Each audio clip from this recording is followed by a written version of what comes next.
Благодарам председателя, почитувани колеги, почитувани идни амбасадори. Еве втор ден како се расправа повод вашите експозиња пред вашите заминувања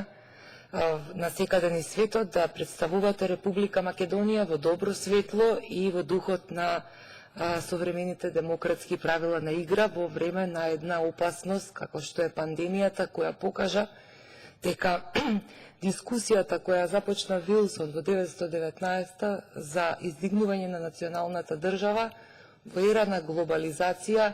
ги надминува прашањата и границите кога станува збор за тоа дека есенцијата е зачувување на човечки животи.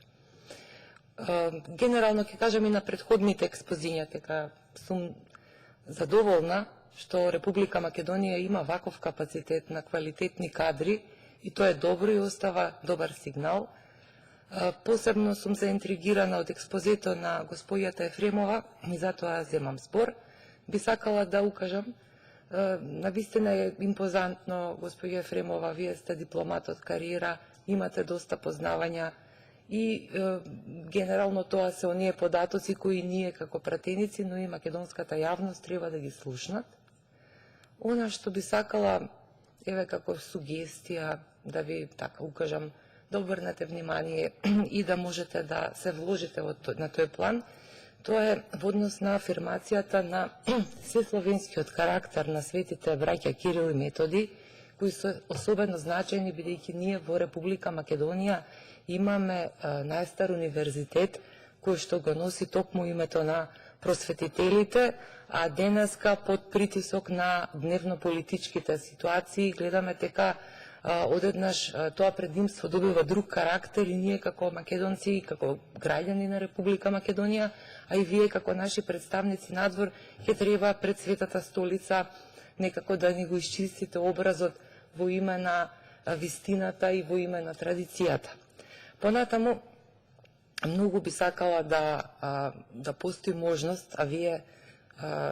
верувам дека тоа ќе го сторите, да отворите пат да можат многу млади заинтересирани постдипломци, докторанти од најстариот универзитет, во чијшто склоп е и теолошкиот факултет во Скопје, да можат да имаат размена на комуникација за интеррелигискиот диалог, кој сметам исто така дека особено значаен од емисијата и на Светата столица покрај се најмногу во духовна смисла и во однос на она духовно обединување, кога веќе се интегрираме и се обединуваме со западните вредности, истите ќе треба да ги поврземе и бидејќи ние и традиционално, како македонска почва, имаме изворно унијатство, кое што е поврзано со Римокатоличката црква, но и предходно во однос на Самуиловото владење, исто така артефактите говорат и историските белези укажуваат дека исто поврзаноста со Ватикан е особено значајна за овој простор. Она што ќе можете вие да го сторите и заборавив, еве сега ќе се вратам пак на почеток, особено е ретко, веројатно овдека сите се запознаени, една држава во Светата столица да испрати жена. Бидејќи за тоа треба посебни карактеристики, посебни предзнаења и висока добра оценка од страна на столицата да би можела жена да биде представник на својата држава пред римскиот папа, со тоа што тоа самото се изборува колкаво е нашиот